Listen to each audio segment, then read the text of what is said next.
అందరికీ వందనాలండి. అందరూ బాగున్నారు అనుకుంటున్నాను. ఇప్పటివరకు మనం ద్వితీయోపదేశకాండం 1-29 అధ్యాయాలు చదువుకున్నాం.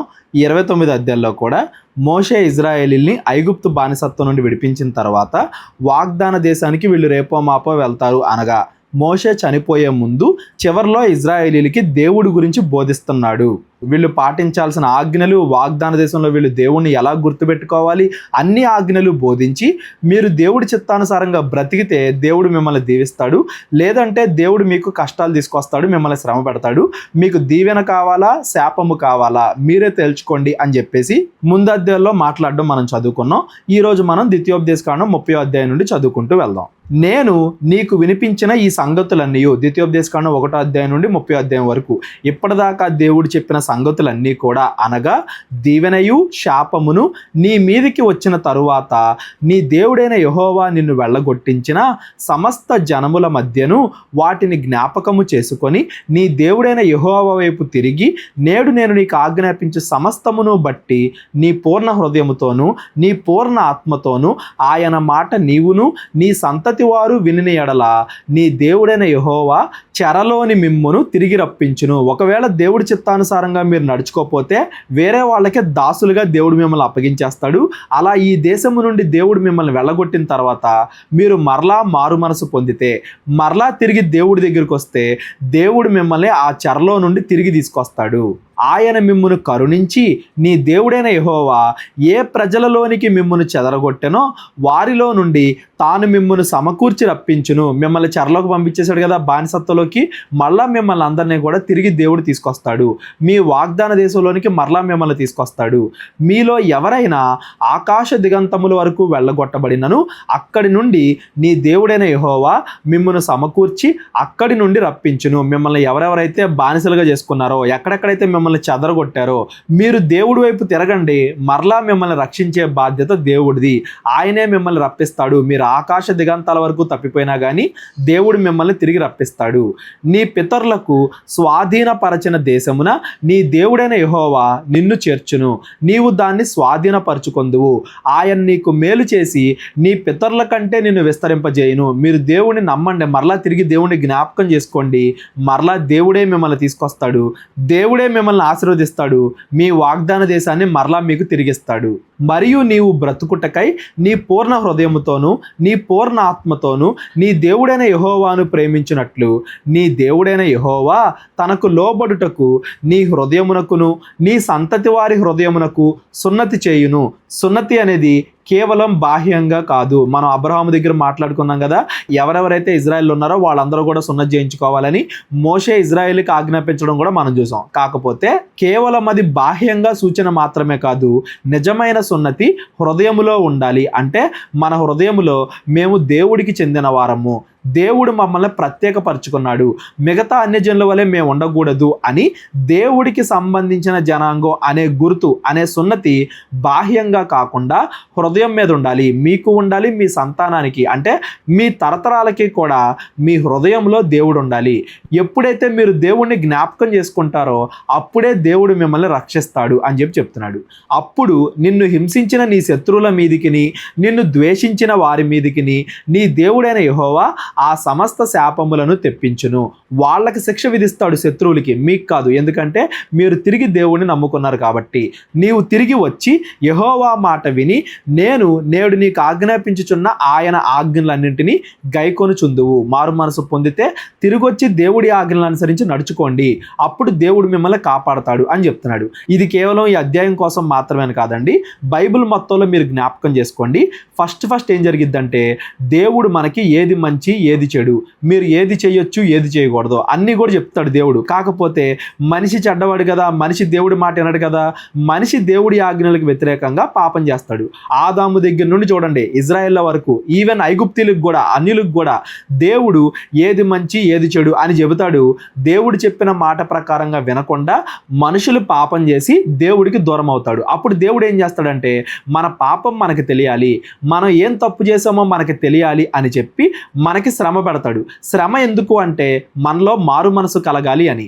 మనలో మారు మనసు కలిగిందనుకోండి, దేవుడు మనల్ని దీవిస్తాడు, పరలోకాన్ని మనకిస్తాడు. మనలో మారు మనసు కలగకుండా మనం ఇంకా అలాగే చెడ్డవాళ్ళుగా ఉండిపోతే అప్పుడు మనం నాశనం అవుతాం, నరకానికి వెళ్ళిపోతాం. దేవుడు మంచి చెప్పినప్పుడు అసలు మనం పాపంలో పడిపోకూడదు. కాకపోతే మన హృదయంలో ఉన్న చెడుతత్వాన్ని బట్టి దేవుడు చెప్పిన దానికి వ్యతిరేకంగా మనం పాపంలో పడిపోతాం. ఇక్కడ క్వశ్చన్ ఏంటంటే, పాపంలో పడిపోయిన తర్వాత దేవుడు మనకి శ్రమ రప్పించినప్పుడు మనం తిరిగి దేవుడి దగ్గరికి వస్తున్నామా రావట్లేదా, తిరిగి దేవుడి వైపు మన హృదయాన్ని తిప్పుకుంటున్నామా లేదా అనేదే ప్రశ్న. మన హృదయం తిరిగి దేవుడి వైపు తిరగడానికి దేవుడు అన్ని రకాలుగా ప్రయత్నిస్తాడు. మన వైపు నుండి మనం మారు మనసు పొందుతున్నామా, మన హృదయంలో మనం దేవుడి జనాంగం అనే ముద్ర మనం వేసుకుంటున్నామా, లేదా మన హృదయాన్ని కఠినపరుచుకొని పరోలాగా మనం నాశనం అయిపోయి నరకానికి వెళ్ళిపోతున్నామా అనేదే ప్రశ్న. ఇది కేవలం ఈ ఒక్క అధ్యాయానికి మాత్రమే కాదు, బైబిల్ మొత్తానికి కూడా సారాంశంగా మీరు గుర్తుపెట్టుకోండి. ఆదికాండం నుండి ప్రకటన గ్రంథం వరకు ఇదే ఉంటది. దేవుడు మనకి తప్పు చేయొద్దు అని చెప్తాడు. ఒకవేళ మనం దేవుడికి విరోధంగా బ్రతికితే మనల్ని తిరిగి రక్షించడానికి, మనం మారు మనసు పొందడానికి దేవుడు అన్ని రకాలుగా ప్రయత్నం చేస్తాడు. అప్పుడు మనం మారు మనసు పొందాలి, తిరిగి దేవుడిని నమ్ముకోవాలి, పరలోకానికి వెళ్ళాలి.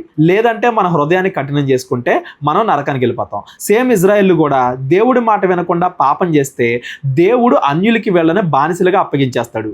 అక్కడికి వెళ్ళిన తర్వాత వీళ్ళు మారు మనసు పొందితే మరలా దేవుడు వీళ్ళని రక్షిస్తాడు, దీవిస్తాడు. మీరు దేవుడి ఆజ్ఞల ప్రకారంగా ఈసారైనా బ్రతకండి అని మోషే ఇజ్రాయేలీలకి ఆఖరిగా చెప్పే ప్రయత్నం చేస్తున్నాడు. నెక్స్ట్, మరియు నీ దేవుడైన యెహోవా నీ చేతి పనులన్నింటి విషయములోను, నీ గర్భఫల విషయములోను, నీ పశువుల విషయములోను, నీ భూమి పంట విషయములోను నీకు మేలగునట్లు నిన్ను వర్ధిల్లజేయును. ఈ ధర్మశాస్త్ర గ్రంథమందు రాయబడిన ఆయన ఆజ్ఞలను కట్టడలను నీవు గైకొని నీ దేవుడైన యెహోవా మాట విని నీ పూర్ణ హృదయముతోను నీ పూర్ణ ఆత్మతోను నీ దేవుడైన యెహోవా వైపు మళ్ళునప్పుడు యెహోవా నీ పితరుల యందు ఆనందించినట్లు నీకు మేలు చేయుటకు నీ యందును ఆనందించి నీ వైపు మళ్ళును. దేవుడు ఎప్పుడు ఆనందిస్తాడు? మనల్ని చూసి మనం దేవుడి ఆజ్ఞల ప్రకారంగా నడుచుకున్నప్పుడు. మనం ఎప్పుడైతే దేవుడి మాట వింటామో అప్పుడు దేవుడు మనల్ని చూసి ఆనందిస్తాడు. మనకేం కావాలో అవన్నీ కూడా దయచేస్తాడు, దీవిస్తాడు, ఆశీర్వదిస్తాడు. ఈ ద్వితీయోపదేశకాండంలో ఎన్నిసార్లు మాట్లాడుకున్నాం మనం? నీ పూర్ణ హృదయముతో నీ పూర్ణ ఆత్మతో నువ్వు దేవుణ్ణి ప్రేమించు. ఆయన చెప్పిన మాటలు విని యేసుక్రీస్తు వారిని పాత నిబంధన మొత్తాన్ని ఒక్క మాటలో చెప్పమంటే నీ పూర్ణ హృదయంతో నీ పూర్ణ ఆత్మతో దేవుణ్ణి నమ్ముకోవడమే అని చెప్పేసి యేసుక్రీస్తు వారు చెప్తారు. కాబట్టి మనసులో ఎటువంటి సందేహము లేకుండా దేవుడి మీద ఆధారపడడం, ఆయన చెప్పిన ఆజ్ఞలను గైకొనడమే నిజమైన విశ్వాసం అనేది మనం గుర్తుపెట్టుకోవాలి. నెక్స్ట్, నేడు నేను నీకు ఆజ్ఞాపించు ఈ ధర్మమును గ్రహించుట నీకు కఠినమైనది కాదు, దూరమైనది కాదు. ఇదేం కష్టం కాదు. దేవుడు చెప్పినవన్నీ కూడా నీతి న్యాయాలకు సంబంధించినవే, దూరమైనవి కాదు, కఠినమైనవి కావు. మనము దానిని విని గైకొనున్నట్లు ఎవడు ఆకాశమునకు ఎక్కిపోయి మన యొద్దకు దాన్ని తెచ్చును అని నీవు అనుకొనుటకు ఇది ఆకాశమందు ఉండినది కాదు. మనం ఆజ్ఞలను గైకొనేలాగానే మన ముందు అన్ని పరిస్థితులు పెట్టాడు. పూర్తిగా ఒక దేశాన్ని ఇస్తున్నాడు ఆయన ఆజ్ఞలు గైకొనటానికి. అదేదో దూరంగా లేదు కదా, అదేదో కఠినంగా లేదు కదా. మనము దానిని విని గైకొనున్నట్లు ఎవడు సముద్రము దాటి మన యొద్దకు దాన్ని తెచ్చును అని నీవు అనుకొననేలా? అది సముద్రపు అద్దరిని మించినది కాదు. దేవుడి ఆజ్ఞలు ఆకాశంలో లేవు, దేవుడి ఆజ్ఞలు సముద్రపు లోతుల్లో లేవు. దేవుడు తీసుకొచ్చి మీ చెవుల దగ్గర పెట్టాడు, మీ దగ్గరికి తీసుకొచ్చి దేవుడి ఆజ్ఞలు పెట్టాడు. జస్ట్ వాటిని పాటించడం కష్టమా? దేవుడు మిమ్మల్ని ఆకాశానికి ఎక్కమనట్లేదు, సముద్రం లోతులకి వెళ్ళమంటలేదు, సముద్రం దాటమంటలేదు. జస్ట్ ఆయన ఆజ్ఞలు పాటించమంటున్నాడు. ఇది కష్టం కాదు కదా, చెయ్యండి.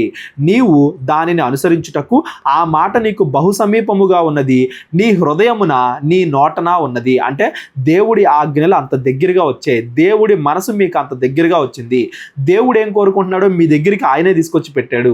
మనం చేయాల్సిందల్లా జస్ట్ ఆ ఆజ్ఞల ప్రకారంగా బ్రతకడమే. అది కూడా మనం చేయలేమా దేవుడి కోసం? అది కూడా మనం చేయలేమా మన మేలు కోసం అని చెప్పేసి మోషే వాళ్ళని అడుగుతున్నాడు. చూడుము, నేడు నేను జీవమును మేలును మరణమును కీడును నీ యొద్ద ఉంచి ఉన్నాను. 2 కేటగిరీసు, జీవమను మేలు, మరణమను కీడు. నువ్వు జీవాన్ని ఎంచుకునేవాడిగా ఉన్నావా, మరణాన్ని ఎంచుకునేవాడిగా ఉన్నావా? నువ్వు మేలుని ఎంచుకునేవాడిగా ఉన్నావా, కీడుని ఎంచుకునేవాడిగా ఉన్నావా? మనం పైన చదువుకున్నాం కదా 27, 28, 29 అధ్యాయాల్లో దేవుడి ఆజ్ఞల ప్రకారంగా బ్రతికితే మేలు, దేవుడికి వ్యతిరేకంగా బ్రతికితే కీడు మన జీవితంలోకి వస్తాయి. నీవు బ్రతికి విస్తరించినట్లుగా నీ దేవుడైన యెహోవాను ప్రేమించి ఆయన మార్గముల యందు నడుచుకొని ఆయన ఆజ్ఞలను కట్టడలను విధులను ఆచరించమని నేడు నేను నీకు ఆజ్ఞాపించుచున్నాను. అట్లు చేసిన ఎడల నీవు స్వాధీనపరుచుకొనుటకు ప్రవేశించు దేశములో నీ దేవుడైన యెహోవా నిన్ను ఆశీర్వదించును. దేవుడి ఆజ్ఞల ప్రకారంగా బ్రతికితే దేవుడు మనల్ని ఆశీర్వదిస్తాడు. అయితే నీ హృదయము తొలగిపోయి నీవు విననల్లక ఏడవబడిన వాడవై అన్య దేవతలకు నమస్కరించి పూజించిన ఎడల మీరు నిశ్చయముగా నశించిపోవుదురు అనియు, స్వాధీనపరుచుకొనుటకు యోర్దానును దాటిపోవచ్చున్న దేశములో మీరు అనేక దినములు ఉండరనియు నేడు నేను నీకు తెలియజేయుచున్నాను. మీకైతే ఇస్తాడు దేవుడు వాగ్దాన దేశాన్ని. కాకపోతే ఆ వాగ్దాన దేశంలో మీరు ఎంతకాలం ఉండాలి, ఎప్పటి వరకు ఉండాలి అనేది మీ యొక్క బిహేవియర్ని బట్టి ఉంటుంది. మీరు మంచిగా బ్రతికితే దేవుడు మిమ్మల్ని ఆశీర్వదిస్తాడు. మీరు చెడ్డగా బ్రతికి తప్పులు చేస్తుంటే ఆ దేశము నుండి మిమ్మల్ని పంపించేస్తాడు దేవుడు. బానిసలుగా మిమ్మల్ని చేస్తాడు. నేడు జీవమును మరణమును, ఆశీర్వాదమును శాపమును నేను నీ ఎదుట ఉంచి భూమి ఆకాశములను మీ మీద సాక్ష్యములుగా పిలుచుచున్నాను. మీరు ఎలా బ్రతుకుతున్నారు అంటానికి నేను సాక్ష్యం కాదు, మీ పక్కనుండే ఇంకొకళ్ళు సాక్ష్యం కాదు. భూమి ఆకాశాలు సాక్ష్యం. పైనుండే ఆకాశం, కిందుండే భూమి, ఈ రెండు సాక్ష్యాలు మీరు ఎలా బ్రతుకుతున్నారు అంటానికి. మీరు ఎలా బ్రతుకుతున్నారో మీరు దాన్ని ఎంచుకుంటున్నారు అందని అర్థం. మీరు దేవుడి ఇష్టానుసారంగా బ్రతికితే మీరు జీవాన్ని ఎంచుకుంటున్నారు అందని అర్థం. మీరు దేవుడికి వ్యతిరేకంగా బ్రతికితే మీరు మరణాన్ని ఎంచుకుంటున్నారు అందని అర్థం. మీకు ఏది కావాలి? ఆశీర్వాదం కావాలా, శాపం కావాలా, జీవం కావాలా, మరణం కావాలా? మీరే తెలుసుకోండి. మీ ముందు రెండు పెడుతున్నాను, చాయిస్ పెడుతున్నాను. దానికి భూమి ఆకాశాలే సాక్ష్యం అని చెప్పి మోషే వాళ్ళతో చెప్తున్నాడు. నీ పితరులైన అబ్రహాము, ఇస్సాకు, యాకోబులకు ఆయన ప్రమాణము చేసిన దేశములో మీరు నివసించినట్లు యెహోవాయే నీ ప్రాణమునకు నీ దీర్ఘాయుషునకును మూలమై ఉన్నాడు. కాబట్టి నీవును నీ సంతానమును బ్రతుకుచు నీ ప్రాణమునకు మూలమైన నీ దేవుడైన యెహోవాను ప్రేమించి ఆయన వాక్యమును విని ఆయనను హత్తుకొనున్నట్లు జీవమును కోరుకొనుడి. మన ప్రాణాలకి మూలం ఎవరో? దేవుడు. మనం బ్రతుకుతున్నామంటే, జీవిస్తున్నామంటే కారణం ఎవరో? దేవుడు. ఆ దేవుడి వాక్యాన్ని, ఆ దేవుడి మాటని మీరు వినండి. జీవాన్ని మీరు కోరుకోండి. దేవుడి ఆజ్ఞల ప్రకారంగా బ్రతికితే జీవం, పరలోకం. దేవుడి ఆజ్ఞలకు వ్యతిరేకంగా బ్రతికితే మరణము, నరకం. అది మీరు జ్ఞాపకం చేసుకోండి. చాయిస్ మీ ముందుంది, అవకాశం మీ ముందుంది. మీరు ఏది ఎంచుకుంటారో మీ ఇష్టం అని చెప్పేసి మోషే వాళ్ళతో మాట్లాడుతున్నాడు. ద్వితీయోపదేశకాండము 31వ అధ్యాయం. మోషే ఇజ్రాయెల్ అందరితో ఈ మాటలు చెప్పుట చాలించి వారితో మరలా ఇట్లా నేను ఇంకా చెప్తున్నాడు దేవుడు, నేడు నేను 120 ఏండ్ల గలవాడనై ఉన్నాను. ఇక మీదట నేను వచ్చుచూ పోవుచూ ఉండలేను. నాకు ఎప్పటికే 120 సంవత్సరాలు వచ్చేసింది. 40 సంవత్సరాలు ఐగుప్తులో, 40 సంవత్సరాల మిద్యాను దేశంలో, 40 సంవత్సరాల అరణ్య ప్రయాణంలో, అలా నా జీవితం గడిచిపోయింది. 120 సంవత్సరాలు వచ్చేసే నాకు. ఇంకా నేను ఎట్లా అంటే అట్లా మీ దగ్గరికి వస్తూ పోతూ ఉండలేను. నా బలము తగ్గిపోయింది. యెహోవా ఈ యోర్దాను దాటకూడదని నాతో సెలవిచ్చాను. ఆ వాగ్దాన దేశానికి నేను వెళ్ళకూడదు అని దేవుడు నాతో చెప్పాడు. నీ దేవుడైన యెహోవా నీకు ముందుగా దాటిపోయి ఆ జనులను నీ ఎదుట నుండకుండా నశింపజేయును. నీవు వారి దేశమును స్వాధీనపరుచుకొందువు. యెహోవా సెలవిచ్చినట్లు యెహోషువ నీ ముందుగా దాటిపోవును. ఇదిగో నా తర్వాత మీకు నాయకుడిగా యెహోషువ వస్తున్నాడు. యెహోషువ మిమ్మల్ని వాగ్దాన దేశానికి నడిపిస్తాడు. ఆ యోర్దాను నది దాటి నేను రాలేను. నేను చనిపోతున్నాను. నేను చనిపోయే ముందు మీకు ఇవన్నీ కూడా చెబుతున్నాను. నా మాటలు వినండి, జాగ్రత్తగా దేవుడి మాట అనుసరించి నడుచుకోండి. యెహోవా నశింపజేసిన అమోరీయుల రాజైన సీహోనుకును ఓగునకును వారి దేశమునకును ఏమి చేశానో ఆ ప్రకారముగానే ఈ జనములకును చేయును. ఇప్పుడు ఎవరైతే వాగ్దాన దేశంలో ఉన్నారో వాళ్ళని వెళ్ళగొట్టి వాళ్ళని ఓడింపజేసి దేవుడు మీకు ఆ దేశాన్ని ఇస్తాడు. నేను మీకు ఆజ్ఞాపించిన దానంతటిని బట్టి మీరు వారికి చేయునట్లు యెహోవా నీ చేతికి వారిని అప్పగించును. నిబ్బరము కలిగి ధైర్యముగా ఉండుడి, భయపడకుడి, వారిని చూచి దిగులు పడకుడి. నీతో వచ్చువాడు నీ దేవుడైన యెహోవాయే. ఒక పక్కన యెహోషువకి, ఇంకో పక్కన ప్రజలందరికీ మోషే చెప్తున్నాడు, భయపడకండి, నిబ్బరము కలిగి ధైర్యముగా ఉండండి. ఈ మాటను మనం చాలా చోట్ల చదువుకుంటాం బైబిల్లో. నిబ్బరము కలిగి ధైర్యంగా ఉండండి. ఎందుకంటే మీతో కూడా వచ్చేవాడు, మీ వెనక ఉన్నవాడు ఎవడంటే యెహోవా, దేవుడు. దేవుడిని చూసి ధైర్యం తెచ్చుకోండి, మనుషుల్ని చూసి భయపడకండి. ఈ మాటలు యెహోషువకి, మోషే తర్వాత నాయకుడిగా ఉండబోయే యెహోషువకి, ఇజ్రాయేల్ ప్రజలకి ఇద్దరికి కూడా మోషే చెప్తున్నాడు. ఆయన నిన్ను విడువడు, నిన్ను ఎడబాయడు. మరియు మోషే యెహోషువను పిలిచి, నీవు నిబ్బరము కలిగి ధైర్యముగా ఉండుము. యెహోవా ఈ ప్రజలకిచ్చుటకు వారి పితరులతో ప్రమాణము చేసిన దేశమునకు నీవు వీరితో కూడా పోయి దానిని వారికి స్వాధీనపరచవలెను. నీ ముందర నడుచువాడు యెహోవా, ఆయన నీకు తోడైయుండును. ఆయన నిన్ను విడువడు, నిన్ను ఎడబాయడు. భయపడకుము, విస్మయం అందకుమని ఇజ్రాయెల్ అందరి ఎదుట అతనితో చెప్పెను. యెహోషువని ప్రిపేర్ చేస్తున్నాడు. తర్వాత నాయకుడిగా యెహోషువని మోషే ఇక్కడ ప్రిపేర్ చేస్తున్నాడు. యెహోషువ స్టార్టింగ్ నుండి ఇజ్రాయెల్ ప్రయాణం మొదలైన దగ్గర నుంచి ఎంత విశ్వాసం కలిగి ఉన్నాడో మనం చూస్తూనే ఉన్నాం. ఈ యెహోషువ కాలేబు వీళ్ళిద్దరు తప్ప ఐగుప్తు దేశంలో నుండి బయలుదేరిన వాళ్ళు ఎవరిలో కూడా వాగ్దాన దేశానికి వెళ్తాము అన్న విశ్వాసం లేదు. కాబట్టి యెహోషువని మోషే తర్వాత నాయకుడిగా దేవుడు నియమించి యెహోషువ ద్వారా ఇజ్రాయెల్ నడిపిస్తున్నాడు. ఈ యెహోషువ ఇజ్రాయెల్ని ఎలా నడిపించాడు అనేది తర్వాత రాబోయే ఈ ద్వితీయోపదేశ కాండం తర్వాత యెహోషువ పుస్తకంలో మనం చదువుకుందాం. మోషే ఇక్కడ యెహోషువని ప్రిపేర్ చేస్తున్నాడు. మోషే ఈ ధర్మశాస్త్రమును రాసి యెహోవా నిబంధన మందసమును మోయు యాజకులైన లేవీలకు ఇజ్రాయెల్ పెద్దలందరికీ దాన్ని అప్పగించి వారితో ఇట్లా నేను ఈ ధర్మశాస్త్రం అంతా కూడా అంటే ఆది కాండం నుండి ద్వితీయోపదేశ కాండం వరకు అని దాని అర్థం. ఎస్పెషల్గా ఇక్కడ ద్వితీయోపదేశ కాండం ఈ పుస్తకం మొత్తాన్ని కూడా రాసి నిబంధన మందసం పక్కన పెట్టండి అని ఎవరైతే దాని బాధ్యత తీసుకున్నారో వాళ్ళకి అప్పగించాడు. మళ్ళీ వాళ్ళతో చెప్తున్నాడు ఏమని, ప్రతి 7వ సంవత్సరాంతమున అనగా నియమింపబడిన గడువు సంవత్సరమున నీ దేవుడైన యెహోవా ఏర్పరచుకొని స్థలమందు ఇజ్రాయేలీలు అందరూ ఆయన సన్నిధిని కనబడి పర్ణశాలల పండగను ఆచరించినప్పుడు ఇజ్రాయేల్ అందరి ఎదుట ఈ ధర్మశాస్త్రమును ప్రకటించి వారికి వినిపింపవలెను. ఎప్పుడంటే అప్పుడు ధర్మశాస్త్రాన్ని బోధిస్తూ ఉండాలి. ఎస్పెషల్గా ప్రతి 7వ సంవత్సరం విశ్రాంతి సంవత్సరాన్ని ఇజ్రాయేల్ ఏ పని కూడా చేయకూడదని దేవుడు చెప్పాడు కదా. ఏ పని చేయకుండా కేవలము దేవుడి మాటలను వినటం, వాటి ప్రకారంగా బ్రతకడం, వాటిని జ్ఞాపకం చేసుకోవడం, దానికోసమే ఒక సంవత్సరం మొత్తాన్ని 7 సంవత్సరాలకు ఒకసారి ఒక సంవత్సరం మొత్తాన్ని కూడా దేవుడు కేటాయిస్తున్నాడు. ఆ కాలంలో చదువుకోగలిగే వాళ్ళు రాయగలిగే వాళ్ళు ఎక్కువ మంది ఉండరు కదా. ఇప్పుడున్నట్టుగా మన దగ్గర అందరి దగ్గర బైబిల్స్ ఉన్నట్టుగా ఆ కాలంలో అందరి దగ్గర కూడా ధర్మశాస్త్రం లేదు కదా.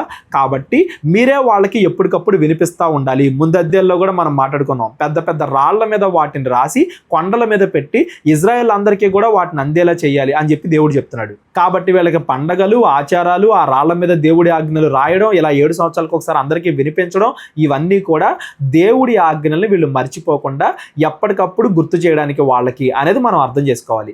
ఈరోజు మన చేతుల్లో బైబిల్ ఉన్నా కానీ దేవుడి ఆజ్ఞలు మనం చదవకుండా ఆ బైబిల్ని క్లోజ్ చేసి మన తల పక్కన పెట్టుకుని పడుకోవడం వల్ల ఉపయోగం ఏమని చెప్పండి. మన దగ్గరికి వచ్చింది వాక్యము, దాన్ని చదువుకుని జ్ఞాపకం పెట్టుకుని దాని ప్రకారంగా బతకాల్సిన బాధ్యత మనందరి పైన ఉంది. ఆ ధర్మశాస్త్రాన్ని అందరికీ కూడా వినిపిస్తూ ఉండాలి అనేది మోషే ఇక్కడ వాళ్ళకి చెప్తున్నాడు. నీ దేవుడైన యెహోవాకు భయపడి ఈ ధర్మశాస్త్ర వాక్యములన్నింటినీ అనుసరించి నడుచుకొనున్నట్లు పురుషులేమి, స్త్రీలేమి, పిల్లలేమి, నీ పురములో ఉన్న పరదేశులేమి వాటిని విని నేర్చుకొనుటకై అందరినీ పోగు చేయవలెను. అలాగు నేర్చుకొనిన ఎడల దానిని ఎరుగని వారి సంతతి వారు దాన్ని విని మీరు స్వాధీనపరుచుకొనుటకు యోర్దాను దాటబోవుచున్న దేశమున మీరు బ్రతుకు దినములన్నీ మీ దేవుడైన యెహోవాకు భయపడుట నేర్చుకొందురు. మీరు వాళ్ళకి దేవుడి ఎడల భయాన్ని, భక్తిని కలగజేయాలి. దేవుడి గురించి వాళ్ళకి చెప్పాలి. దేవుడి గురించి ఒకరికి చెప్పడం వల్ల మీ తర్వాత తరాలకి, మీ పిల్లలకి దేవుడి గురించి చెప్పడం వల్ల వాళ్ళలో ఏం కలగాలి? దేవుడి భయం కలగాలి. తప్పు చేస్తే దేవుడు శిక్షిస్తాడు అనే భయం కలగాలి. ఎవరికైనా కానీ మనం దేవుడి గురించి చెప్పినప్పుడు కేవలము దేవుడు మమ్మల్ని ఆశీర్వదిస్తాడు అని మాత్రమే కాదు, తప్పు చేస్తే దేవుడు మనల్ని శిక్షిస్తాడు అనే దేవుడి భయం కూడా కలగాలి.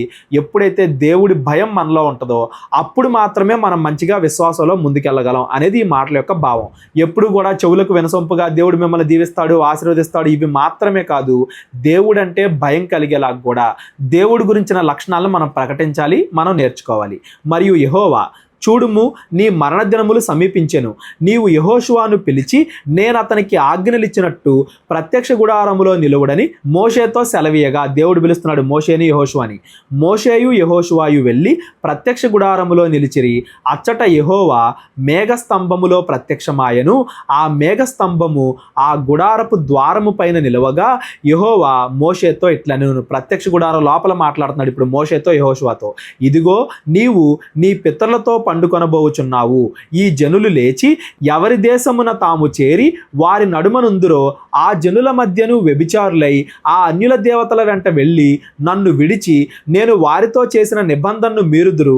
కావున నా కోపము ఆ దినమున వారి మీద రగులు కొనును. నేను వారిని విడిచి వారికి విరోధినగుదును. వారు క్షీణించిపోవుదురు. విస్తారమైన కీడులు, ఆపదలు వారికి ప్రాప్తించును. ఆ దినమున వారు మన దేవుడు మన మధ్య ఉండకపోయినందున కదా కదా ఈ కీడులు మనకు ప్రాప్తించెను అనుకొందురు. వారు అన్యదేవతల తట్టు తిరిగి చేసిన కీడంతటిని బట్టి ఆ దినమున నేను నిశ్చయముగా వారికి విరోధునగును. దేవుడు ఫ్యూచర్లో జరగబోయేది మోషేకి ముందే చెప్తున్నాడు. మోషే ఇప్పుడు చనిపోతాడు కదా, మరి వాగ్దాన దేశానికి మోషే వెళ్ళలేడు కదా. వీళ్ళని వాగ్దాన దేశానికి పంపించిన తర్వాత కొంతకాలం తర్వాత వీళ్ళు దేవుడి ఆజ్ఞలను మేరతారు, దేవుడికి విరోధంగా ప్రవర్తిస్తారు. కాబట్టి అప్పుడు నేను వీళ్ళకి దూరం అయిపోతాను. నేను ఎప్పుడైతే వీళ్ళ మధ్య ఉండనో అప్పుడు కీడులు, ఆపదలు, యుద్ధాలు, కష్టాలు అన్నీ కూడా వీళ్ళకి వస్తాయి. అప్పుడు అనుకుంటారు వాళ్ళు, మనం పాపం చేసి యెహోవాని దూరం చేసుకోవడం వల్ల కదా ఈరోజు మనకి ఇన్ని కష్టాలు వచ్చాయి, మనం అన్య దేవతలను పూజించడం వల్ల కదా, విగ్రహారాధన చేయడం వల్ల కదా మనకి ఇన్ని కష్టాలు వచ్చాయి అని ఆ రోజు వాళ్ళు రియలైజ్ అవుతారు అని జరగబోయే దాన్ని ముందుగానే మోషేకి దేవుడు ఇక్కడ చెప్తున్నాడు. కాబట్టి మీరు ఈ కీర్తన రాసి ఇజ్రాయేలీలకు నేర్పుడి. ఈ కీర్తన ఇజ్రాయేలీల మీద నాకు సాక్షార్థముగా నుండినట్లు దానిని వారికి కంఠాపాఠముగా చేయించుము. నేను వారి పితరులతో ప్రమాణము చేసినట్టు పాలు తేనెలు ప్రవహించు దేశమున వారిని ప్రవేశపెట్టిన తరువాత వారు తిని తాగి తృప్తి పొంది కొవ్విన వారై అన్యజనుల తట్టు తిరిగి వాటిని పూజించి నన్ను తృణీకరించి నా నిబంధనను మీరుదురు. చూడండి దేవుడు ఎంత ప్రేమమయుడో. వీళ్ళు తన నిబంధన మేరతారు, దేవుడికి విరోధంగా తయారవుతారు అని దేవుడికి ముందే తెలిసినప్పటికీ వీళ్ళు ఫ్యూచర్లో నా మాట వినరు కదా అని ఇప్పుడు వీళ్ళని నాశనం చేయాలనుకోవట్ల దేవుడు. వీళ్ళు ఫ్యూచర్లో నా మాట వినరు, అయినా కానీ వాళ్ళ మనసును నేను మరలా మార్చుకోవాలి. వాళ్ళప్పుడు మరలా నా తట్టు తిరగడానికి మీరు ఒక కీర్తన రాయండి, ఒక పాట రాయండి, అది జనాలందరూ కూడా కంఠస్థం పట్టాలి. వాళ్ళకి శ్రమలు కలిగినప్పుడు వాళ్ళు మరలా నా వైపు తిరగడానికి ఆ పాట, ఆ కీర్తన ఉపయోగపడాలి అని దేవుడు ఆలోచిస్తున్నాడు. చాలా మంది అడుగుతారు, మనుషులు ఎలాగో నరకం వెళ్తారు, పాపం చేస్తారని దేవుడికి ముందే తెలుసు కదా, అప్పుడు దేవుడు వాళ్ళని సృష్టించకుండా ఉండొచ్చు కదా, ముందే నాశనం చేసేయచ్చు కదా, ముందే నరకానికి పంపించేయచ్చు కదా అని అడుగుతూ ఉంటారు. దేవుడు అలాంటి వాడు కాదండి. దేవుడు ప్రేమమయుడు. మనం ముందుగానే తప్పు చేస్తాము అని ఆయనకి తెలిసినప్పటికీ ఆయన మనల్ని శిక్షించాలి అనుకోవట్లా, మనల్ని మార్చుకోవడానికి ఇంకా మనకి అనేక అవకాశాలు ఇవ్వాలి అనుకుంటున్నాడు. ఇజ్రాయేలీలు ఫ్యూచర్లో తప్పు చేస్తారని దేవుడికి తెలుసు. అప్పుడు వాళ్ళు మరలా దేవుడి తట్టు తిరగడానికి మీరు ముందే దేవుడి వాక్యాన్ని రచించి వాళ్ళకి ఇవ్వండి, వాళ్ళ చేత కంఠస్థం చేయించండి అని దేవుడు చెబుతున్నాడు. అంటే దేవుడు ఎంత ప్రేమమయుడో మనం ఇక్కడ అర్థం చేసుకోవాలి. నేను పైన చెప్పాను కదా, ఒకసారి జ్ఞాపకం చేసుకోండి. దేవుడు ముందే చెబుతాడు ఏది మంచి ఏది చెడు అని. మనం వినకుండా పాపం చేస్తాం. అప్పుడు దేవుడు మన తప్పు మనకి తెలియడానికి మనకి కష్టాలు తీసుకొస్తాడు, శ్రమలు తీసుకొస్తాడు. మనం దేవుడి వైపు తిరగడానికి ఆయన ప్లాన్ చేస్తాడు. మన మారు మనసును ఆయన కోరుకుంటాడు. అప్పటికే మనం వినకపోతే అప్పుడు మాత్రమే దేవుడు మనకు నరకాన్ని ఇస్తాడు, శిక్షిస్తాడు అనేది మనం గుర్తుపెట్టుకోవాలి. ఈ రోజుకి కూడా మనం ఏమైనా శ్రమలు పడుతున్నాము అంటే గుర్తుపెట్టుకోవాలి, మనం మరలా దేవుడి వైపు తిరగడానికి దేవుడు మనకి అవకాశం ఇచ్చాడేమో.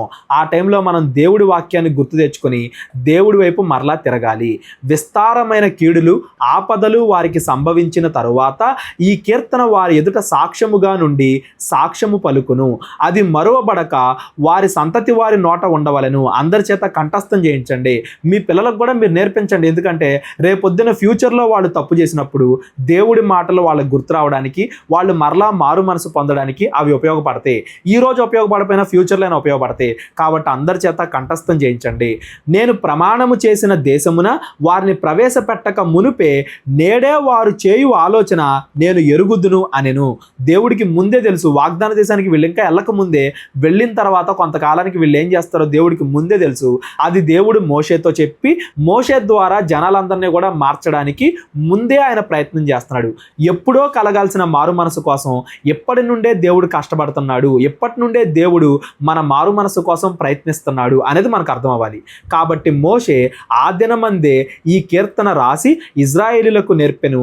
మరియు యెహోవా నూను కుమారుడైన యెహోషువాకు ఈలాగు సెలవిచ్చెను. మోషే ఆ కీర్తన రాశాడంట, ఆ పాట రాశాడంట, ఇజ్రాయేల్ అందరి చేత కంఠస్థం చేయించాడంట. అదేంటి అనేది మనం తర్వాత అధ్యాయంలో చదువుకుందాం. ఇంకా యెహోషువతో ఏం మాట్లాడుతున్నాడు దేవుడు? నీవు నిబ్బరము కలిగి ధైర్యముగా ఉండుము. నేను ప్రమాణపూర్వకంగా వారికి ఇచ్చిన దేశమునకు ఇజ్రాయేలీలను నీవు తోడుకొని పోవలెను. నేను నీకు తోడై ఉందును. యెహోషువతో చెప్తున్నాడు, నువ్వేం భయపడకు, నేను నీకు తోడై ఉంటాను. నువ్వు ఖచ్చితంగా ఇజ్రాయేలీల్ని ఆ వాగ్దాన దేశంలోనికి తీసుకెళ్తావు. వాళ్ళు ఫ్యూచర్లో తప్పు చేస్తారు కదా అని చెప్పి నేను ఇప్పుడే వాళ్ళని శిక్షించను. నువ్వు వాళ్ళని ఖచ్చితంగా ఖచ్చితంగా వాగ్దాన దేశానికి తీసుకెళ్తావు, నువ్వు భయపడకో, నేను నీకు తోడై ఉంటాను అని చెప్పేసి యెహోషువతో చెప్తున్నాడు దేవుడు. ఈ ధర్మశాస్త్ర వాక్యములు మోషే గ్రంథమందు శాంతముగా రాయుట ముగించిన తరువాత, అంటే ఈ ద్వితీయోపదేశకాండం పుస్తకం మొత్తం, అంటే ఈ 5 కాండాలు పూర్తిగా రాసిన తరువాత, శాంతముగా ముగించిన తరువాత మోషే యెహోవా నిబంధన మందసమును మోయు లేవీలను చూచి ఆజ్ఞాపించినదేమనగా, మోషే మాట్లాడుతున్నాడు ఆ లేవీలతో, మీరు ఈ ధర్మశాస్త్ర గ్రంథమును తీసుకొని మీ దేవుడైన యెహోవా నిబంధన మందసం పక్కన ఉంచుడి, అది అక్కడ నీ మీద సాక్షార్థముగా ఉండును, నీ తిరుగుబాటును నీ మూర్ఖత్వమును నేను ఎరుగుదును. 40 సంవత్సరాలు ప్రయాణం చేశాడు కదా మోషే వాళ్ళతో, మీరు ఎలా ఉంటారో నాకు తెలుసు. నేడు నేను ఇంకా సజీవుడనై మీతో ఉండగానే ఇదిగో మీరు యెహోవా మీద తిరుగుబాటు చేసితిరి. నేను బతుకున్నప్పుడే మీరు యెహోవా మీద తిరుగుబాటు చేశారు, నేను చనిపోయిన తర్వాత మీరు ఎలా ఉంటారో నాకు తెలుసు. నేను చనిపోయిన తరువాత మరణించేముగా తిరుగుబాటు చేయుదురు కదా.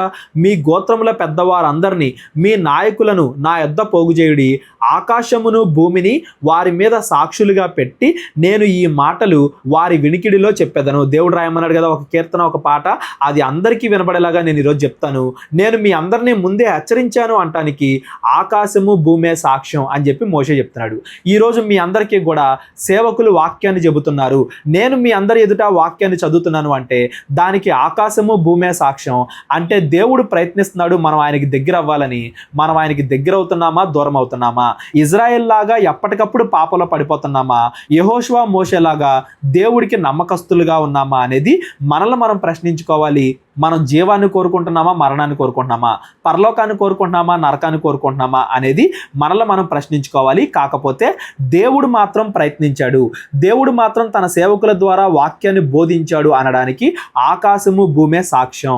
ఏలయనగా నేను మరణమైన తరువాత మీరు బొత్తిగా చెడిపోయి నేను మీకు ఆజ్ఞాపించిన మార్గమును తప్పుదురనియు ఆ దినముల అంతమందు కీడు మీకు ప్రాప్తమగుననియు నేను ఎరుగుదును. దేవుడు నాకు చెప్పాడు ఏం జరిగిందో ఫ్యూచర్లో.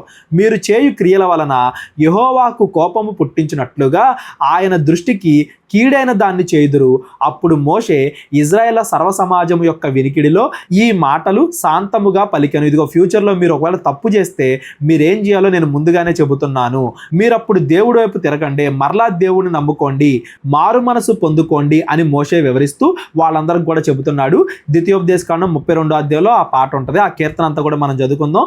ద్వితీయోపదేశకాండం 33వ అధ్యాయం నుండి రేపొద్దున మనం చదువుకుందాం. ఇందులో మీ అందరూ కూడా గుర్తించాల్సిన ఇంకో విషయం ఏంటంటే, మనం మరలా తిరిగి మారు మనసు పొందాలి అంటే, మనం మరలా తిరిగి దేవుడి దగ్గరికి రావాలి అంటే మనం విగ్రహారాధన చేయకూడదు, అన్యుల ఆచారాల వైపు తిరగకూడదు. ఇప్పుడు మనం పాపం చేసిన తర్వాత మరలా మనం దేవుడి దగ్గరికి రావాలి అనేదే కదా దేవుడి ప్రణాళిక. పాపం చేసిన తర్వాత మనం దేవుడి వైపు తిరగాలి అంటే మనకి మధ్యలో అడ్డంగా ఉండే ఒకే ఒక్కటి విగ్రహారాధన. అందుకే దేవుడికి విగ్రహారాధన అంటే అంత కోపం. విగ్రహారాధన ఏం చేద్దంటే, మనం పాపం చేసినప్పుడు మనం తిరిగి దేవుడి వైపు చూడకుండా రాళ్ళకో చెట్లకో పుట్లకో మొక్కేలా చేసిద్ది.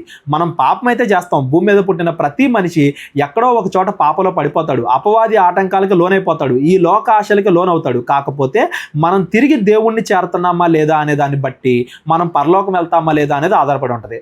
మనం తిరిగి దేవుణ్ణి చేరకుండా అడ్డుపడే విషయం విగ్రహారాధన. కాబట్టి అపవాది ఆ విగ్రహారాధన అంతగా హెచ్చించింది ఈ లోకంలో, అంతగా పోరాడుతుంది. అందుకే దేవుడు కూడా విగ్రహారాధనకి దూరంగా ఉండండి అనేది మరి ముఖ్యంగా మనందరికీ కూడా బోధిస్తున్నాడు. ఎప్పుడైనా పాపంలో పడిపోతే ఇంకా నా జీవితం ఇంతే, దేవుడు నన్ను ఇంకా ఆశీర్వదించడేమో అని అనుకోకుండా తిరిగి దేవుడి వైపు తిరిగి మారు మనసు పొంది దేవుడి దగ్గర పశ్చాత్తాపడితే దేవుడు ఎప్పుడు కూడా మనల్ని రక్షించడానికి సిద్ధంగా ఉంటాడు. మారు మనసు పొందాలి అనేది ఆయన కోరిక. మనం ఈ రోజు మారు మనసు పొందడానికి దేవుడు 10-20 సంవత్సరాల ముందు నుండే ప్లాన్ చేస్తూ ఉంటాడు మన కోసం. మనం మారు మనసు పొందడానికి ఏ ఏ పరిస్థితులు మనకు అవసరమో అవి 10-20 సంవత్సరాల ముందు నుంచే దేవుడు పెడతా ఉంటాడు. కాబట్టి మనం మారు మనసు పొందాలే గాని అరే నేను ఎలాగో పాపం చేశాను కదా అని చెప్పి ఇస్కరియోతు యూదాలాగా మనల్ని మనం శిక్షించుకోకూడదు, ఇంకా దేవుడికి దూరం అవ్వకూడదు. పశ్చాత్తాపడి దేవుడి ఎదుట మొరపెట్టాలి, తిరిగి దేవుడిని నమ్ముకోవాలి, తిరిగి దేవుడి ఆజ్ఞల ప్రకారంగా నడుచుకోవాలి. నెక్స్ట్, ఆకాశ మండలమా చెవినొగ్గుము, నేను మాట్లాడుదును, భూమండలమా నా నోటి మాట వినుము. ప్రకృతినే దేవుడు సాక్ష్యాలుగా పెడుతున్నాడు. ఆకాశ మండలాన్ని భూమండలం మండలాన్ని సాక్ష్యాలుగా పెడుతూ దేవుడు మాట్లాడుతున్నాడు. నా ఉపదేశము వానవలే కురియును, నా వాక్యము మంచు వలెను, లేత గడ్డి మీద పడు చినుకుల వలెను, పచ్చిక మీది కురియు వర్షము వలెను ఉండును. దేవుడి వాక్యం అంత మధురంగా ఉంటుంది. దేవుడి దగ్గరికి వస్తే అంత ప్రశాంతంగా ఉంటుంది. తిరిగి మనం దేవుడి దగ్గరికి రావాలి. నేను యెహోవా నామమున ప్రకటించెదను, మన దేవుని మహత్యమును కొనియాడుడి.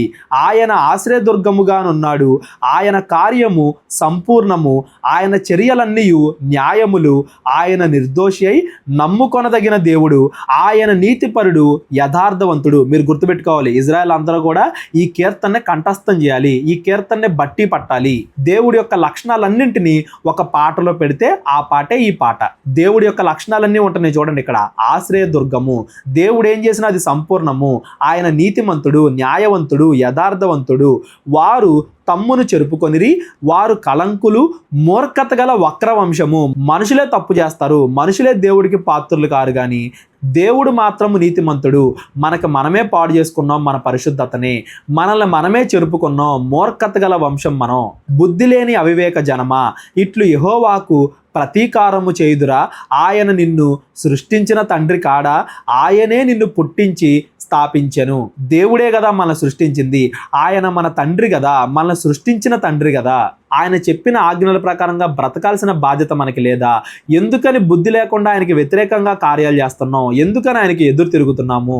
పూర్వ దినములను జ్ఞాపకము చేసుకొనుము, తరతరముల సంవత్సరములను తలంచుకొనుము. నీ తండ్రిని అడుగుము, అతడు నీకు తెలుపును, నీ పెద్దలను అడుగుము, వారు నీతో చెప్పుదురు. ఒకసారి పాత సంగతులన్నీ జ్ఞాపకం చేసుకోండి. ఆదాము దగ్గర నుండి ఇప్పటి వరకు అన్ని సంగతుల్ని జ్ఞాపకం చేసుకోండి. మీకు తెలియకపోతే మీ తల్లిదండ్రులను అడగండి, మీ పెద్దలను అడగండి. మహోన్నతుడు జనములకు వారి స్వాస్థ్యములను విభాగించినప్పుడు, నరజాతులను ప్రత్యేకపరిచినప్పుడు, ఇజ్రాయేలీల లెక్కను బట్టి ప్రజలకు సరిహద్దులు నియమించను. వాగ్దాన దేశంలో ఎవరెవరు ఎక్కడెక్కడ ఉండాలి, ఎవరెవరు ఎంతెంత ప్లేస్లో ఉండాలి, న్యాయంగా అందరూ ఆనందంగా ఉండేలాగా దేవుడు ఈ వాగ్దాన దేశాన్ని మనకి ఇచ్చాడు కదా. అయినా కానీ మనం ఆయనకి ఎదురు తిరిగామే. యెహోవా వంతు ఆయన జనమే, ఆయన స్వాస్థ్య భాగము యాకోబే. ప్రజలందరికీ కూడా భూమిని ఇచ్చాడు దేవుడు. ప్రజలందరికీ స్వాస్థ్యము భూమి అయితే దేవుడికి స్వాస్థ్యము మనుషులు, దేవుడికి ఇష్టమైన జనాంగం. యాకోబు అంటే ఇజ్రాయేలీలు. వాగ్దాన దేశంలో ఏ భూమి ఏ గోత్రాందో చెప్పాడు. దేవుడిది ఏ భూమి అంటే దేవుడికి ఏ భూమి ఉండదు. ఇజ్రాయేళ్ల ప్రజలే దేవుడి స్వాస్థ్యము. అరణ్య ప్రదేశములోను భీకర ధ్వని గల పాడైన ఎడారిలోను వాణ్ణి కనుగొని ఆవరించి పరామర్శించి తన కనుపాప వలె వాణ్ణి కాపాడెను. పక్షిరాజు తన గూడును రేపి తన పిల్లల పైన అల్లాడుచు రెక్కలు చాపుకొని వాటిని పట్టుకొని తన రెక్కల మీద వాటిని మోయినట్లు యెహోవా వారిని నడిపించెను. మీ ప్రయాణంలో, మీ 40 సంవత్సరాల్లో, మీ అరణ్య ప్రయాణంలో మీకు దేవుడు ఎలా తోడున్నాడో మీరు మర్చిపోకండి. పక్షిరాజు ఎలా అయితే తన రెక్కల పైన తన పిల్లలను మోస్తాడో, దేవుడు మిమ్మల్ని అలా నడిపించాడు కదా, అలా కాపాడాడు కదా. యెహోవా మాత్రము వాణ్ణి నడిపించెను. అన్యుల యొక్క దేవుళ్లలో ఏ దేవుడును ఆయనతో కూడా ఉండలేదు. భూమి యొక్క ఉన్నత స్థలముల మీద వానిని ఎక్కించెను. ఏ అన్య దేవుళ్ళు, ఏ విగ్రహాలు ఇజ్రాయెల్ని రక్షించలేదు. కేవలము యెహోవా దేవుడు మిగతా రాజ్యాలన్నింటినీ కూడా ఓడించి భూమి యొక్క ఉన్నత స్థలములపైన ఇజ్రాయెల్ను పెట్టాడు. పొలముల పంట వానికి తినిపించెను. కొండ బండల నుండి తేనెను, చెకుముకి రాతి బండ నుండి నూనెను అతనికి జుర్రించెను. ఆవు మజ్జిగను, గొర్రె మేకల పచ్చి పాలను, గొర్రె పిల్లల కొవ్వును, బాషాను పొట్టేళ్లను, మేకలను, గోధుమల మెరికల సారమును నీకిచ్చెను. నీవు తాగిన మద్యము, ద్రాక్షల రసము. దేవుడు మిమ్మల్ని మీ పంట విషయంలో, మీ పశువుల విషయంలో, మీ భూమి విషయంలో అన్నింటిలోనూ మిమ్మల్ని హెచ్చించాడు కదా. మీకు కావాల్సినవి మీకు దయచేశాడు కదా. దేవుడు మీకు కావాల్సినవి మీకు ఇస్తే మీరు దేవుడిని జ్ఞాపకం చేసుకోకుండా దేవుడికి ఎదురు తిరిగారే మీరు. యెషూరును కొవ్విన వాడే కాలు జాడించెను. నీవు కొవ్వి బలిసి మందుడవైతివి. యెషూరును అంటే ఇజ్రాయేలీలకి ఇంకో పేరు అనమాట. మీరందరూ కూడా దేవుడు మీకు కావాల్సినన్ని ఇస్తే తిని తాగి కొవ్వు పట్టి మీ హృదయాన్ని మందం చేసుకున్నారు. దేవుడిచ్చిన ఆజ్ఞలను మరిచిపోయారు. వాడు తన్ను పుట్టించిన దేవుణ్ణి విడిచెను, తన రక్షణ శైలమును తృణీకరించెను. వారు అన్యుల దేవతల చేత ఆయనకు రోషము పుట్టించితిరి, హేయ కృత్యముల చేత ఆయనను కోపింపజేసితిరి. అంటే ఫ్యూచర్లో ఇజ్రాయేలీలు విగ్రహారాధన వైపు తిరిగిపోతారు అందని అర్థం. వాళ్ళు ఎందుకు తిరిగిపోతారు విగ్రహాల వైపు అనేది మనం తర్వాత పుస్తకాల్లో మాట్లాడుకుందాం. అలా వీళ్ళు దేవుడి ఆజ్ఞలను మీరడం వల్ల దేవుడికి కోపం తెప్పించారు. వారు దైవత్వము లేని దెయ్యములకు తామెరుగని దేవతలకు, కొత్తగా పుట్టిన దేవతలకు, తమ పితరులు భయపడని దేవతలకు బలులర్పించిరి. ఇక్కడ చూడండి, దైవత్వము లేని దెయ్యాలు. మనుషులు వాళ్ళ ప్రయోజనాల కోసం కొత్తగా దేవుళ్ళను పుట్టిస్తారు. దేవుడు మనుషులను సృష్టిస్తే మనుషులు కొత్తగా దేవుళ్ళు, దేవతలు, విగ్రహాలను పుట్టిస్తున్నారు. వాటిల్లో దైవత్వం అయితే ఉండదు, అవి ఒట్టి విగ్రహాలు. అయినప్పటికీ వాటిని దేవుళ్ళుగా, విగ్రహాలుగా ఆరాధిస్తారు, వాటికి బలులు అర్పిస్తారు. అలా మీరు అర్పించి యెహోవాకు వ్యతిరేకంగా తిరిగారు. నిన్ను పుట్టించిన ఆశ్రయదుర్గమును విసర్జించితివి, నిన్ను కనిన దేవుణ్ణి మరచితివి. యెహోవా దాన్ని చూచెను, తన కుమారుల మీదను కుమార్తెల మీదను క్రోధపడెను, వారిని అసహించుకొనెను.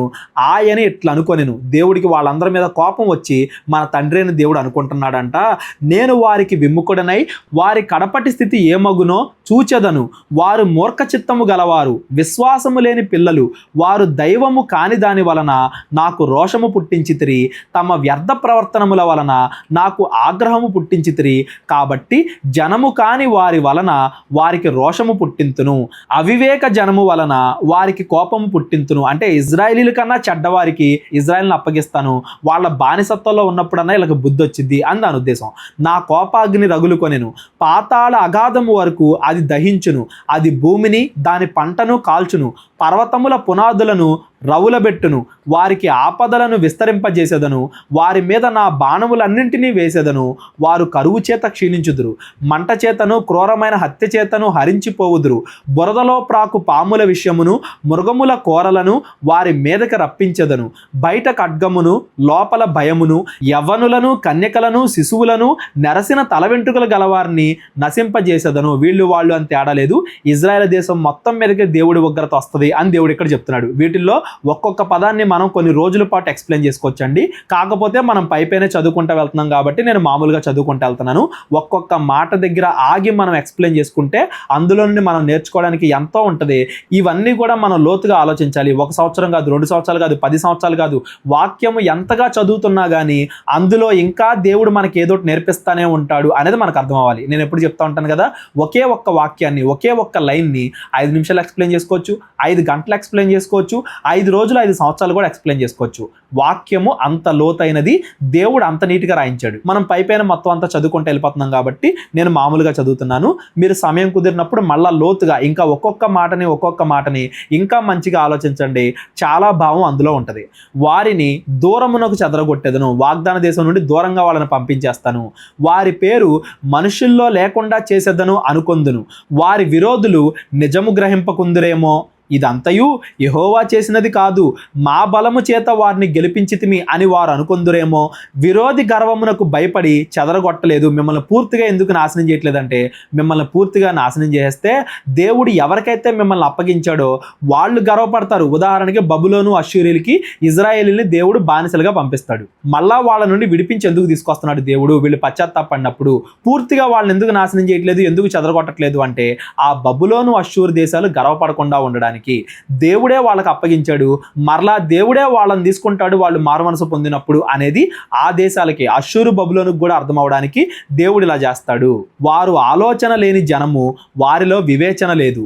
వారు జ్ఞానము తెచ్చుకొని దీన్ని తలపోసి తమ కడవరి స్థితి యోచించుట మేలు. ఎవడైనా జ్ఞానం కలిగిన వాడు ఏం చేస్తాడంటే, నేను ఇలాగే పాపం చేస్తూ బ్రతికితే నేను ఏమవుతానో, నేను నరకానికి వెళ్ళిపోతానేమో అని తన కడవరి స్థితి యోచిస్తాడు.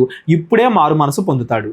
తమ ఆశ్రయ దుర్గము వారిని అమ్మివేయని ఎడల, యెహోవా వారిని అప్పగించని ఎడల, ఒక్కడు ఎట్లు 1000 మందిని తరుమును, ఇద్దరు ఎట్లు 10,000 మందిని పారదోలుదురు. ఎవరినైనా కానీ బానిసలుగా చేసుకున్నారు అంటే, అష్షూరీలు, బబులోనీలు ఇజ్రాయెల్ని బానిసలుగా చేసుకున్నారు అంటే అది అష్షూరీల, బబులోనీల గొప్పతనం కాదు, దేవుడు వాళ్ళని అప్పగించాడు.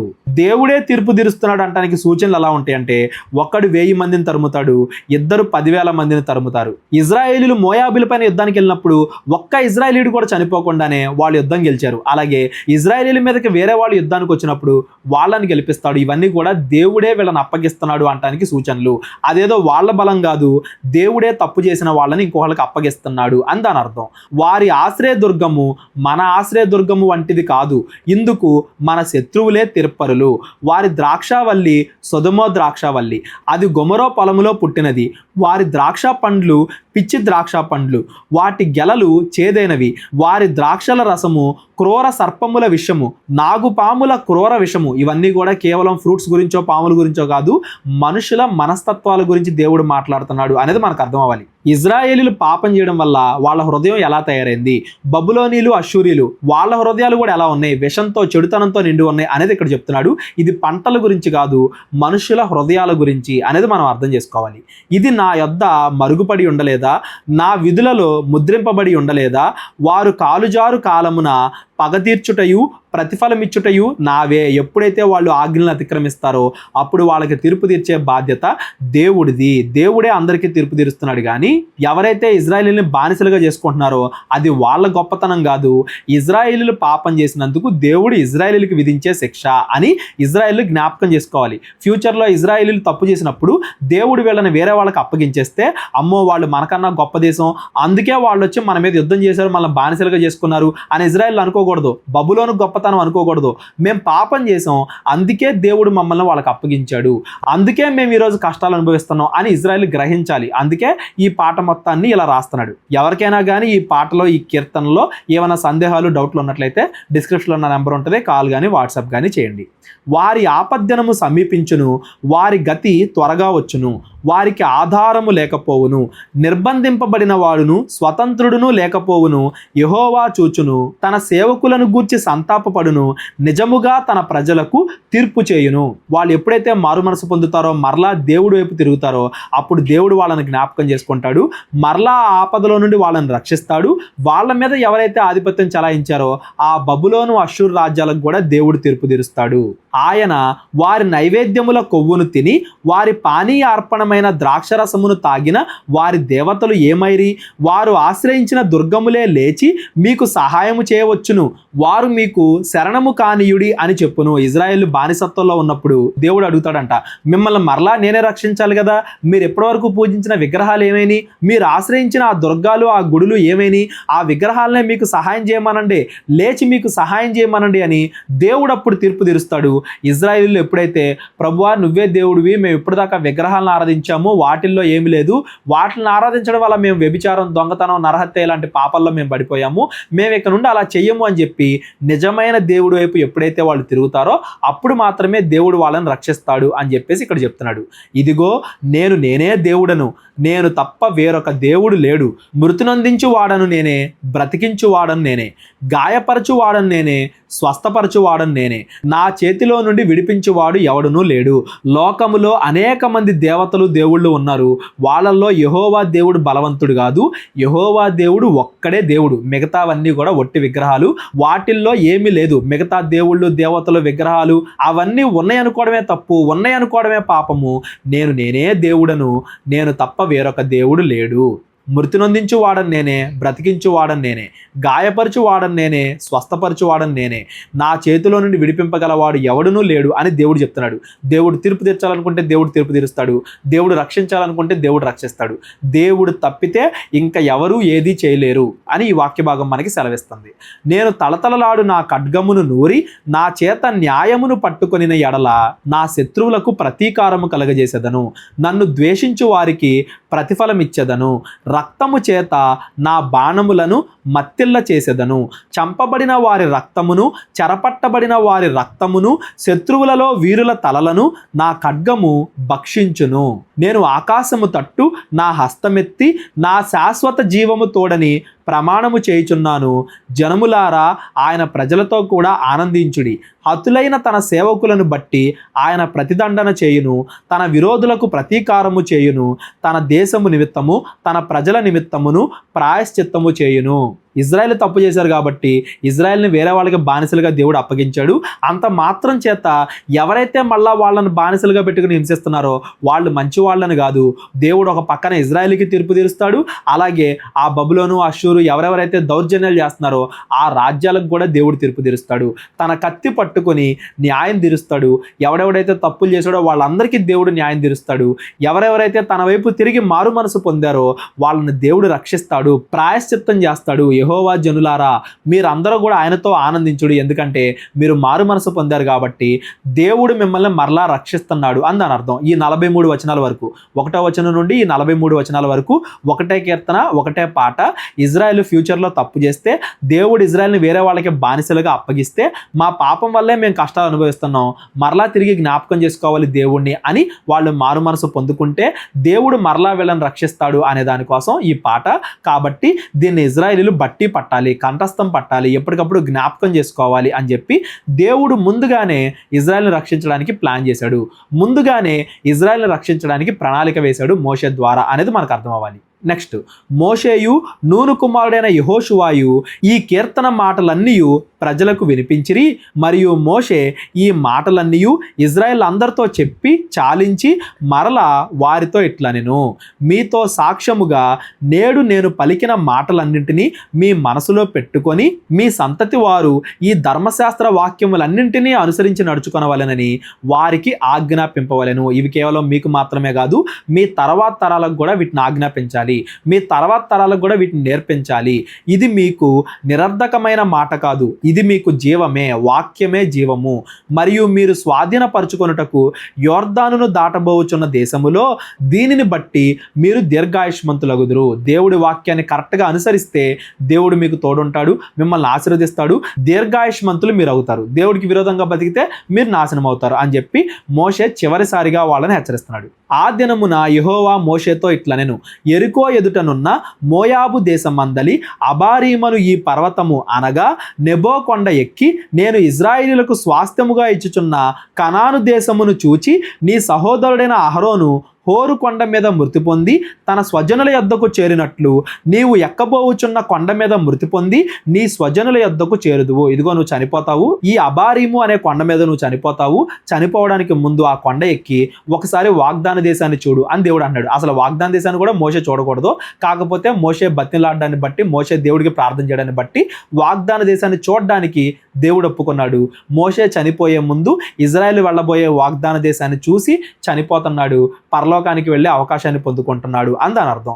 ఏలయనగా మీరు సీను అరణ్యములో కాదేశు మొరీబా నీళ్ల యొద్ద ఇజ్రాయేళ్ల మధ్యను నన్ను పరిశుద్ధపరచక ఇజ్రాయేళ్ల మధ్యను నా మీద తిరుగుబాటు చేసిరి. మోషే ఎందుకు వాగ్దాన దేశంలోనికి వెళ్ళలేకపోతున్నాడు అనేది మరలా ఇక్కడ గుర్తు చేస్తున్నాడు. మనం అక్కడ చదువుకున్నాం కదా ఆ బండను కొట్టడం గురించి, అది మరలా ఇక్కడ దేవుడు గుర్తు చేస్తున్నాడు. ఎదురుగా ఆ దేశమును చూచెదవు గాని నేను ఇజ్రాయేల్కి ఇచ్చుచున్న దేశమున నీవు ప్రవేశింపలేవు. ఇదంతా కూడా మోషేతో దేవుడు చెప్పాడు. మోషే వాగ్దాన దేశాన్ని చూసి మోషే చనిపోవడాన్ని రేపొద్దున మనం చదువుకుందాం. ద్వితీయోపదేశకాండం 33వ అధ్యాయం నుండి రేపొద్దున మనం చదువుకుందాం. రేపటితో ఈ ద్వితీయోపదేశకాండం ముగిసిపోయింది. ఈ ద్వితీయోపదేశకాండం మొత్తానికి ఒకసారి సమ్మరీ రేపొద్దున చూసి ఎల్లుండి నుండి మనం యెహోషువ పుస్తకాన్ని చదువుకుందాం. ఈ రోజు మనం మాట్లాడుకున్న 30, 31, 32 ఈ 3 అధ్యాయాల్లో కూడా దేవుడు మనకి చెబుతుంది ఏంటంటే దేవుడు ముందుగా మనకి తన ఆజ్ఞలు ఇస్తాడు. మనం వాటిని మీరి పాపంలో పడిపోతే మరలా మనల్ని రక్షించడానికి దేవుడు ఎప్పుడు కూడా సిద్ధంగా ఉంటాడు. మనం మారు మనసు పొందడానికి దేవుడు ఎంత చేయాలో అంత చేస్తూ ఉంటాడు. ఎప్పటి నుండో ప్రణాళిక వేస్తూ ఉంటాడు. ఎప్పుడో ఇజ్రాయెల్ పాపంలో పడిపోతారని దేవుడు ఇప్పటి నుండే వాళ్ళని తిరిగి తీసుకురావడానికి ప్రయత్నాలు చేసినట్టుగా మనం ఈరోజు మారు మనసు పొందడానికి దేవుడు ఎప్పటి నుండో ప్రణాళిక వేసుకుంటూ వస్తున్నాడు. కాబట్టి మనం మారు మనసు పొందాలి, దేవుడి ఇష్టానుసారంగా బ్రతకాలి, తిరిగి దేవుడి దగ్గరకు వచ్చి ఆయన చిత్తానుసారంగా ఆయన ఇచ్చిన ఆజ్ఞల ప్రకారంగా బ్రతికి పరలోకం వెళ్ళాలి అనేది ఈ అధ్యాయంలో ఈ రోజు మనం చదువుకున్న వాక్యం యొక్క భావం. ఈ రోజు మనం చదువుకున్న దాంట్లో ఎవరికైనా ఏదైనా డౌట్ ఉన్నట్లయితే డిస్క్రిప్షన్లో నా నెంబర్ ఉంటుంది, కాల్ కానీ వాట్సాప్ కానీ చేయండి. ద్వితీయోపదేశకాండం 33వ అధ్యాయం నుండి రేపొద్దున మనం మాట్లాడుకుందాం. అందరికీ వందనాలు. దేవుడు మిమ్మల్ని అందరినీ కూడా దీవించి ఆశీర్వదించును గాక. మా పరిచర్య కోసం ప్రార్థించండి. ప్రేరేపణ కలిగిన వాళ్ళు మీ కానుకల ద్వారా మా పరిచర్యను బలపరచండి. అందరికీ వందనాలు. అందరికీ వందనాలండి. కేవలం 30 వీడియోస్లో బైబిల్ నేర్చుకోండి అనే ఎంతో విలువైన ఈ కోర్స్ జస్ట్ ₹1 మీకు కావాలి అంటే మీ పేరు, మీ ఊరు ఈ నెంబర్కి వాట్సాప్ చేయండి. ఈ కోర్సులో ఏ విషయాలు ఉంటాయో ముందుగానే తెలుసుకోవడానికి ఈ వీడియో పాస్ చేసి టాపిక్స్ అన్నీ చదువుకోండి. క్రైస్తవులందరూ ఈ బైబిల్ కోర్స్ వినాలి అని మేము కోరుకుంటున్నాం. అందరినీ దేవుడు దీవించును గాక. ఆమెన్.